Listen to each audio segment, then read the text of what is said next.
Puji Tuhan, selamat pagi, salam sejahtera bagi kita semua.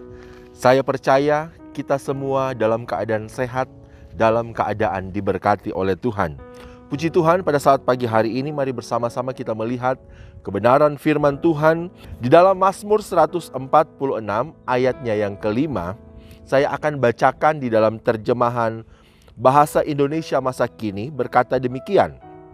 Berbahagialah orang yang mengandalkan Tuhan Allahnya dan mempunyai Allah Yakub sebagai penolongnya.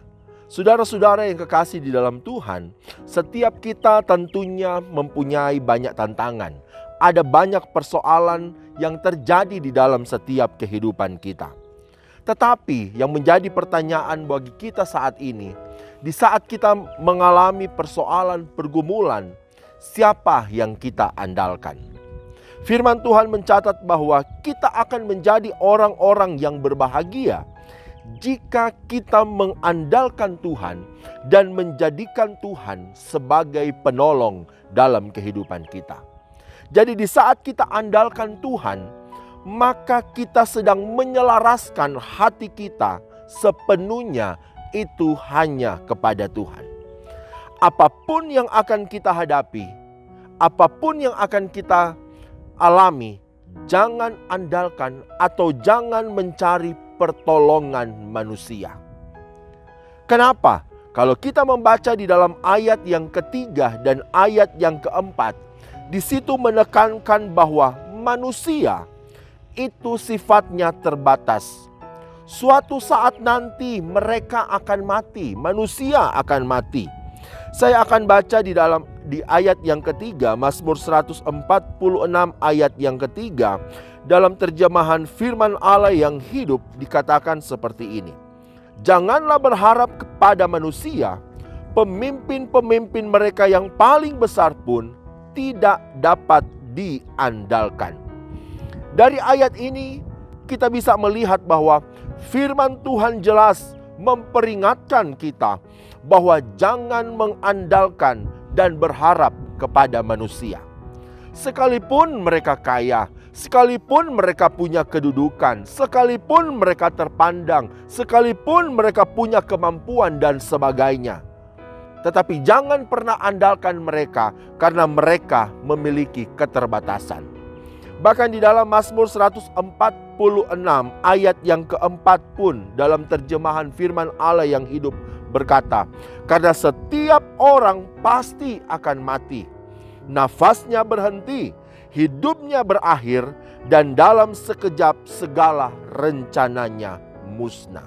Artinya, ketika mereka yang kita andalkan di dunia ini mati, maka lenyaplah seluruh kemampuan mereka. Lenyaplah seluruh rancangan-rancangan mereka. Lenyaplah segala apa yang dipikirkan oleh mereka. Saudara-saudara yang kekasih dalam Tuhan, di sini kita bisa melihat bahwa manusia, sehebat apapun mereka punya keterbatasan. Jangan andalkan mereka, tetapi biarlah kita mau andalkan Tuhan. Nanti Tuhan yang akan bekerja. Tuhan yang akan menggerakkan hati orang-orang untuk bisa menolong kita. Tuhan akan menggerakkan hati siapapun untuk bisa membantu kita, asal kita andalkan Tuhan. Di dalam 2 Tawarik 16 ayat 7 sampai yang ke-9, Bapak Ibu bisa membacanya di rumah. Saudara-saudara yang kekasih, di situ Alkitab mencatat bahkan dalam pasal sebelumnya adalah seorang raja yang bernama Asa. Dia adalah seorang yang percaya kepada Tuhan dengan sepenuh hati. Dia adalah seorang yang mengandalkan Tuhan. Bahkan di dalam pasal 15 ayat yang ke-9, di situ Tuhan mengaruniakan keamanan dan ketentraman atas negerinya. Tetapi setelah hidupnya berhasil, Raja Asa mulai berubah sikap. Hatinya tidak lagi berpaut kepada Tuhan. Hatinya tidak lagi selaras dengan Tuhan. Ia mulai bersandar kepada kekuatannya sendiri dan tidak melibatkan Tuhan dalam setiap keputusan yang dia ambil. Ketika ia sedang mengalami masalah yang berat, yaitu di saat dia menghadapi Baesa, Asa, dia tidak lagi mencari pertolongan Tuhan. Tidak lagi mengandalkan Tuhan seperti yang dulu pernah dia lakukan. Tetapi ia mulai menggunakan akal pikirannya sendiri. Dia mulai mencari pertolongan kepada dunia dan berharap kepada manusia. Kalau kita membaca di mana dia meminta pertolongan kepada Raja Aram. Bahkan firman Tuhan mencatat bahwa ia rela untuk mempersembahkan harta benda yang ada di dalam bait Tuhan supaya ia mendapat bantuan.